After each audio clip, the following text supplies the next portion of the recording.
Hello. Hello. ఎవరు sir message పెట్టారు phone lift చేయరా అని? అదే మరి గోపి గారా? అవును సార్. గోపినా? మీరు ఎవరండి? నేను శాంసంగ్ అండి, కరీంనగర్ నుండి. ఏంటి సార్ ఫోన్ లిఫ్ట్ చేయరా అని పెట్టారు? ఏంటది అట్లా ఇర్రెస్పెక్ట్ గా మాట్లాడచ్చా మనం ఎదుటోళ్ళతోటి? ఇర్రెస్పెక్ట్ఫుల్ ఏంటి? ఫోన్ లిఫ్ట్ చేయరా అంటే ఇర్రెస్పెక్ట్ఫుల్ ఫోన్ లిఫ్ట్ చేయరా అంటే తప్పే కదా, మరి ఫోన్ లిఫ్ట్ చేయండి అనాలి. ఫోన్ లిఫ్ట్ చేయండి. నేర్పిలేదా మీకు? పాస్టర్ ఎవరండి? పాస్టర్ ఉంటాడు కదా, పాస్టర్.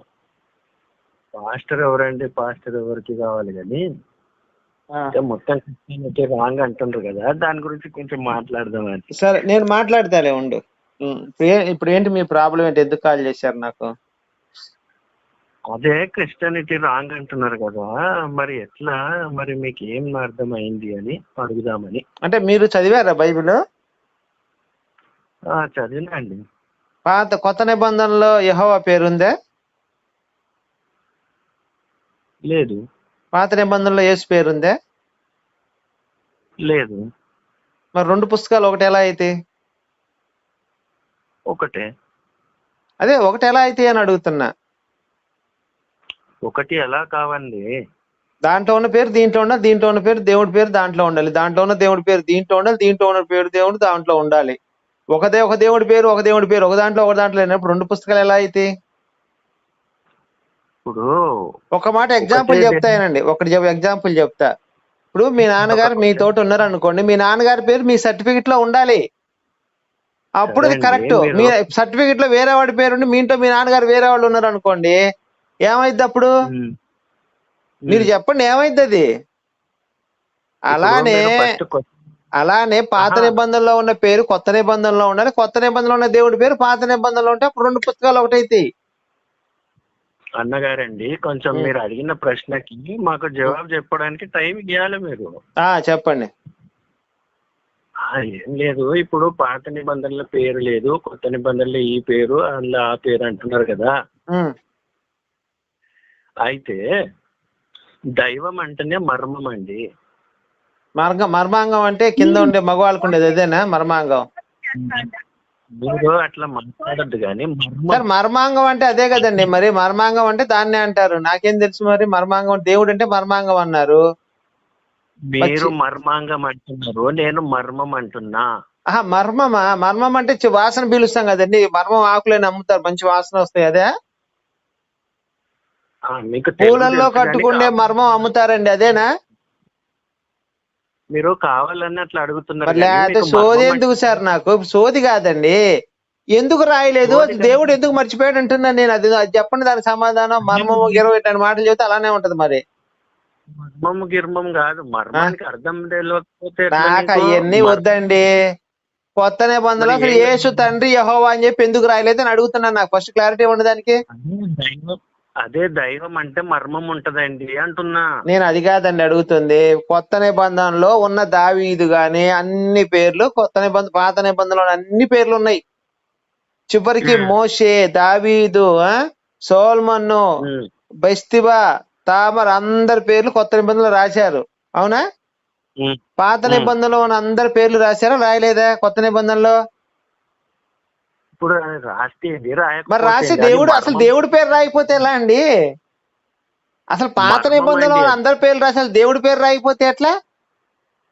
దాన్నే మర్మం అంటారు. దైవం అంటే మర్మం. ఏంటి ఆ మర్మం ఏంటి చెప్పండి పోనీ. ఆయనే ఈయన అని మర్మం. అది ఆయనే ఈయన ఎక్కడుందండి ఆ వచ్చిన ఆయనే ఈయనని? మీకు చదివిస్తే అంత ఓపిక ఉండదులేండి. అదండి, ఆయనే ఈయన నేను చెప్తాండి, మీరే నేనని చెప్తా, ఇద్దరం ఒకటి అయిపోతావా?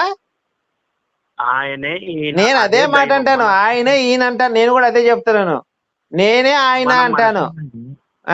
మనం మనుషులు మరి లేకపోతే ఏం సార్ సోది మాటలు? కాకపోతే నేను అడిగింది సూటిగా సమాధానం అడిగితే మీరు ఆయనే ఈయన ఆయన అంటారే.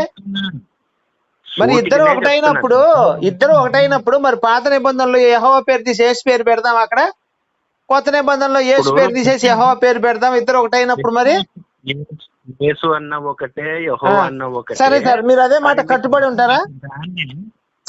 మీరు దాన్నే యేసు మర్మం యెహోవా యేసు ఇద్దరు ఒకటే అనే మాటకు మీరు కట్టుబడి ఉంటారా? యెహోవాయే యేసండి. ఆ మాటకు మీరు కట్టుబడి ఉంటారా?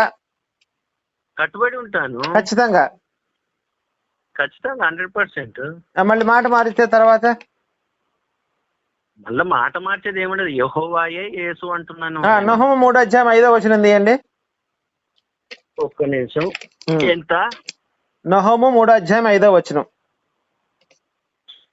యెహోవా నహూమ్ అండి, నహూమ్. నహుమ్. 3:5 ఇక్కడ యెహోవా అనే పేరు తీసేసి యేసై పేరు పెడదాం సార్, మీరు చెప్పినట్టు. ఒక్క నిమిషం ఆగండి. తీయండి.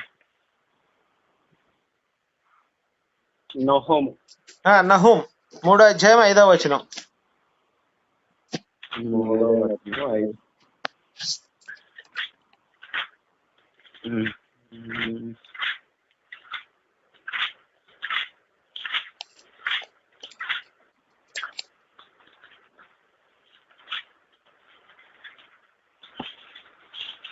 వచ్చిందా?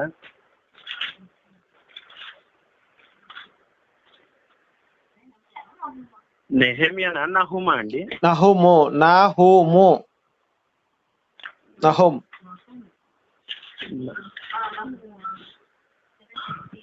768 పేజ్ నంబర్. ఓకే.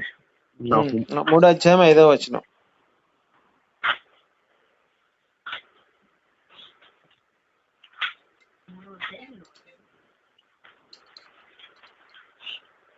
760.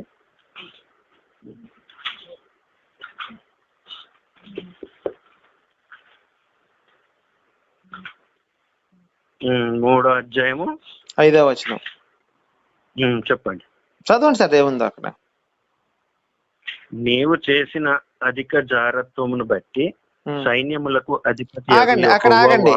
యెహోవాని తీసేసి యేసు అని పెట్టండి. మీరు ఇద్దరు ఒకటే అన్నారు కదా, యేసు అని పేరు పెట్టి చదవండి అక్కడ. నీవు చేసిన అధిక జారత్వమును బట్టి సైన్యములకు అధిపతి యేసు వాకు ఇదే. తర్వాత ఏముంది చదవండి.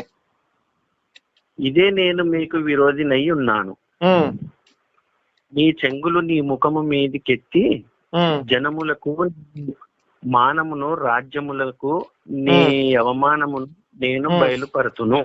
నీ ముఖం మీదకు నీ చెంగులను ఎత్తి అంటే కింద ఉన్న చెంగులు అంటే కింద, అది స్కర్ట్ గాని లంగాలు గాని ఏదైనా దాన్ని అంచులు అంటారు, చెంగులు అంటారు. ఆ చెంగుల్ని మొహం మీదకి ఎత్తినప్పుడు నీ మానము బయలుపడుతున్నట్లు నేను చేస్తాను. మానం అంటే ఏంటది? లోపల ఉండేది అన్నమాట.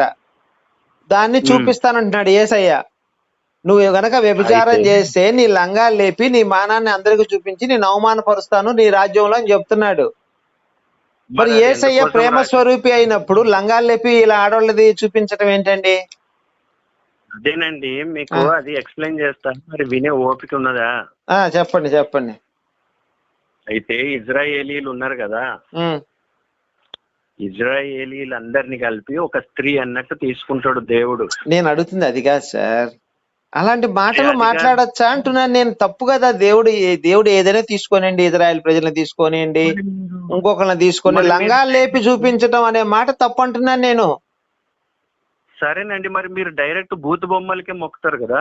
ఇక్కడ ఏ బూతు బొమ్మలండి? అంత మంచి శివుడు ఉండగా అంత హ్యాండ్సమ్ గా ఉంటాడు శివుడు, శివలింగం ని మొక్కుడు ఏందండి? ఎక్కడ సార్? లింగం అంటే ఏంటి సార్ అర్థం? చెప్పండి, మీరే చెప్పండి, నాకు తెలియదు. నాకు తెలియదు సార్. మీరు లింగాన్ని మొక్కుతున్నారు. అవును, లింగాన్ని మొక్కుతున్నాం, కరెక్టే. లింగం అంటే ఏంటిది? అర్థం తెలుగు అర్థం ఏంటి? సంస్కృతం అనే పదము, లింగము అనే పదము సంస్కృత పదం అండి, తెలుగు పదం కాదు. ఫస్ట్ గుర్తుపెట్టుకోండి అది. మరి పురుషలింగం అంటే ఏంటి, స్త్రీలింగం అంటే ఏంటి? ఇప్పుడు మీది పురుష లింగము అంటే పురుషుడు యొక్క మడ్డ అని అర్థం వస్తుందా? జాన్ బెన్నీ, ఒక నిమిషం వినండి సార్. మీరు జాన్ బెన్నీ లింగం అని ఒక క్రిస్టియన్ అతను ఉన్నాడు. మా ఫ్రెండ్ ఒక అతను యేసు లింగం అని మా ఫ్రెండ్ ఒకడు ఉన్నాడు. ఇప్పుడు జాన్ బెన్నీ లింగం అనే అతను కొట్టి మీరు యూట్యూబ్ లో కూడా జాన్ బెన్నీ లింగం అంటే ఆయన వీడియోలు కూడా వస్తాయి, చూడండి. క్రిస్టియన్ అతను. నేను డైరెక్ట్ గా గూగుల్లో కొట్టినా what is the meaning of లింగం అంటే మొత్తం అదే చూపిస్తుంది సార్. ఒక నిమిషం వినండి సార్, మీరు వినండి సార్. జాన్ బెన్నీ లింగం అంటే ఇప్పుడు జాన్ బెన్నీ మడ్డగాడు అని అర్థమా? యేసు లింగం అంటే యేసు మడ్డగాడు అని అర్థమా? లింగం అంటే అదేనండి ఏంటి? లింగం. సంస్కృతంలో ఆకారము అని అర్థం. ఆకారము, అదే గుర్తు, చిహ్నము అని అర్థం లింగము అంటే. ఇప్పుడు ఎంఆర్ఓ ఆఫీసులో ఏమండి ఒక అది? నిమిషం వినండి. ఎంఆర్ఓ ఆఫీసులోకి వెళ్ళి నువ్వు స్త్రీలింగమా పురుషలింగమా అని అప్లికేషన్ లో ఫిల్ చేయమంటాడు. అంటే దాని ఏంటి? అర్థం ఏంటి? ఆ స్త్రీ యొక్క యోని పురుషుడు యొక్క మడ్డ అని అర్థం వస్తుందా? లేకపోతే స్త్రీ యొక్క ఆకారం పురుషుడు యొక్క ఆకారం మీరేం తీసుకుంటారు? ఇప్పుడు మీ మరి అమ్మగారు లింగం వెళ్తారు, అంటే ఏంటండి? వినండి సార్, మీ అమ్మగారు ఎంఆర్ ఆఫీసులోకి వెళ్ళయ్యా అక్కడ పూరించమ్మా అంటారు అనమాట. అప్పుడు మీ అమ్మగారు ఏం చేస్తారు? నిన్ను స్త్రీలింగమా పురుషలింగమా అని అడుగుతారు అక్కడ మీ అమ్మగారిని. అడిగినప్పుడు మీ అమ్మగారు స్త్రీలింగం అని పెడతారు. అంటే మీ అమ్మగారి యొక్క పూక అని అర్థం వస్తుంది అక్కడ. ఎంఆర్ లింగం ఆఫీసులోకి అంటే వెళ్తే మీ అమ్మగారి పూక అని అర్థం వస్తుంది అక్కడ. సరే లింగం అంటే చెప్పండి మీరు ఫస్ట్. చిహ్నము అని చెప్పాను. చిహ్నము, గుర్తు, ఆకారం 3 వస్తాయి. గూగుల్లో కొట్టి చూడండి మొత్తం మీరు చెప్పిందే గూగుల్ అంటే వస్తాయండి. కాదండి గూగుల్ సంస్కృతం గూగుల్ తెలుసా? గూగుల్లో నువ్వు ఎదవా అని చెప్పి అక్కడ రాసి పెట్టారనుకో, నువ్వు ఎదవా అని వస్తుంది. ఏసు కొజ్జాగడని రాసి పెట్టారనుకో, ఏసు కొజ్జాగడని చూపిస్తుంది గూగుల్. అది మనిషి రాసింది తప్ప దేవుడు రాసిన పుస్తకం కాదు కదా అది. దాన్ని మీరు ప్రామాణికంగా ఎలా తీసుకుంటారు? మీరు ప్రామాణికంగా తీసుకుని హిందూ గ్రంథాల్లో ఉన్న లింగం అనే అర్థాన్ని మీరు ప్రామాణికంగా తీసుకోవాలి. నువ్వు మొక్కేదే లింగంకి. నేను మొక్కేది లింగానికా? నువ్వు మొక్కేది శవానికి, లంజకు పుట్టిన లంజా కొడుకు నువ్వు మొక్కుతున్నావు. అర్థమైందా? అదయా కోపం కాదయా, మరి ఎరుపుకు నువ్వు మాట్లాడితే కోపం రాదు. లింగం నువ్వు అర్థం చూపించు నాకు. ఇడ ప్రూవ్ అయిపోయింది. అయిపోయిందా? అయిపోతే చేసుకో. అయిపోతే చేసుకోవా. నీకు నువ్వు ప్రూవ్ చేసుకుని చప్పట్లు కొట్టుకో కూర్చొని. నేను వద్దలేదుగా. నువ్వు మాట్లాడినిస్తలేవంటేనే ప్రూవ్ అయిపోయింది. ఏం ప్రూవ్ అయింది అక్కడ? ఏం ప్రూవ్ అయింది? స్త్రీలింగం అంటే మీ అమ్మగారు స్త్రీలింగమా పురుషలింగం? ఇప్పుడు మీ అమ్మగారు స్త్రీలింగమా పురుషలింగమా మీ అమ్మగారు? ఇప్పుడు నన్ను అరే మీ అమ్మగారు స్త్రీలింగమా పురుషలింగమా చెప్పు ఫస్ట్ నువ్వు. మీ అమ్మగారు స్త్రీలింగమా పురుషలింగమా? మా అమ్మగారు స్త్రీలింగం మా గవర్నమెంట్ ప్రకారం. అయితే మేము స్త్రీలింగం అంటే స్త్రీ యొక్క ఆకారం అని నేను అనుకుంటాను. ఇప్పుడు మీ అమ్మగారు స్త్రీలింగం అంటే నువ్వేమనుకుంటావు? స్త్రీకి ఏం ఆకారం ఉంటది అది చెప్పండి. ఆకారం ఉంటే అయిపోతుందా? ఏం ఆకారం ఉంటది స్త్రీకి? ఏముంటది చెప్పండి. తేడా ఉండదా? తేడా ఉండదా? తేడా ఉండదు. ఏముంటది చెప్పండి. మీరు ఏముంటది చెప్పండి. మీరు చెప్పండి. మీరు మంచి మంచి మాటలు యూజ్ చేస్తారు కదా, మీరు చెప్పండి. నేను అదే అడుగుతున్నా. ఆకారం అంటే చిహ్నం అని గుర్తని వస్తుందని చెప్పా. లింగం అంటే ఆకారం అంటే ఆకారం అన్న దాంట్లోనే ఆన్సర్ ఉంది కదా. ఆకారం అంటే ఎట్లా? తల నుంచి కింద దాకా కాళ్ళ దాకా అని అర్థం ఆకారం అంటే. అదే మరి గుర్తు అంటే ఏంటి? పైనుంచి కింద దాకా ఉన్న గుర్తు. చిహ్నం అంటే ఏంటది? ఎలా ఉంటది? ఇప్పుడు సర్దార్ వల్లభాయ్ పటేల్ విగ్రహం ఉందండి. ఆ విగ్రహాన్ని ఎలా ఉంటది? పైనుంచి కింద చూసి దాని స్వరూపాన్ని చూసి ఆయన సర్దార్ వల్లభాయ్ పటేల్ కాదో చెప్తాం మనం. లేదా అంబేద్కర్ బొమ్మ చూపిస్తే అంబేద్కర్ కాదో చెప్తాం. ఎలా చెప్తాం? అది ఆకారాన్ని బట్టి చెప్తాం. అర్థమైందా? మీనింగ్ లేదు. ఒక్క నిమిషం మెల్లగా మీరు. నువ్వు నేటిగా కాదయా, నువ్వు శివపురాణంలో లింగం అంటే అర్థం చూడు. శివపురాణం రాసి ఉంటది లింగం అంటే గుర్తని రాసి ఉంటది అక్కడ, ఆకారం అని రాసి ఉంటది. ఇప్పుడు ఈ టెక్నాలజీ వచ్చినాక గూగుల్లో నేను ఒకటే మాట అడుగుతున్నా. మేరీ పతివ్రత నువ్వు నమ్ముతున్నావా? అరే నేను అడిగిందని చెప్పవయ్యా. మరి లంజా కొడుకుని తీసుకొచ్చి లంజా కొడుకుని తీసుకొచ్చి నువ్వు దేవుడు అని చెప్తే మేము ఎట్లా నమ్ముతాం? కాదయా, మేరీ మొగుడుతో కాకుండా వేరేవాడితో గర్భం చేయించుకున్న దాన్ని లంజా అంటారు కానీ పతివ్రత ఎలా అంటారు? మరి మీ అమ్మగారు అట్లా చేస్తే నువ్వు ఒప్పుకుంటావా? కాదు, మీ అమ్మగారు నాలాంటి మీ అమ్మగారికి నాలాంటి పరిశుద్ధాత్మ కూని కడుపు అయితే నువ్వు ఒప్పుకుంటావా మీ అమ్మ పరిశుద్ధురాలని? అరే అడిగిందని చెప్పవయ్యా. మీ అమ్మగారు నాలాంటి పరిశుద్ధాత్మతో కడుపు చేయించుకుంటే నువ్వు ఒప్పుకుంటావా? మీ అమ్మగారిని యాక్సెప్ట్ చేస్తావా? పరిశుద్ధాత్మ అంటే ఏంటి? మగోడు వాడు. మగోడని నువ్వెట్లా చెప్తావు? దేవుడని నువ్వెట్లా చెప్తావు? అడిగినావు నువ్వు చెప్పినావు. నేను అదే చెబుతున్నా. పరిశుద్ధ ఆత్మ అంటే ఆత్మారావు అని ఉన్నాడు ఒక అతను, మా ఫ్రెండ్ ఆత్మారావు అతని పేరు. అతనికి 2 పిల్లలు ఉన్నారు. మరి ఆత్మారావు అంటే మనిషి అయిపోతాడా? దేవుడు మనిషి ఒకటే. అరే ఆత్మారావు అంటే దేవుడని, పరిశుద్ధాత్మ దేవుడని బైబిల్ అని చూపించి నాకు, నేను ఒప్పుకుంటాను. అరే ఏంద్ర స్వామి, నువ్వు ముందర పరిశుద్ధాత్మ దేవుడని బైబిల్ అని చూపిస్తే మేరీ కడుపైంది పరిశుద్ధాత్మ వల్ల అని చెప్పి దేవుడి వల్ల నేను ఒప్పుకుంటా. మనిషి బైబిల్ ని పక్కకు పెట్టు నువ్వు ఫస్ట్. బైబిల్ ఎందుకు పక్కన పెట్టాలి? లంజ కొడుకుని తీసుకొచ్చి దేవుడు అని మీరు చెప్తే మేము ఎట్లా నమ్ముతాం? మరి చెప్పు. లంజని తీసుకొచ్చి నిన్ను నమ్మమని ఎవరు అన్నారు? మరి కొంపలెమ్మటి ఎందుకు అడుగు తెంగుతున్నారు మీరు?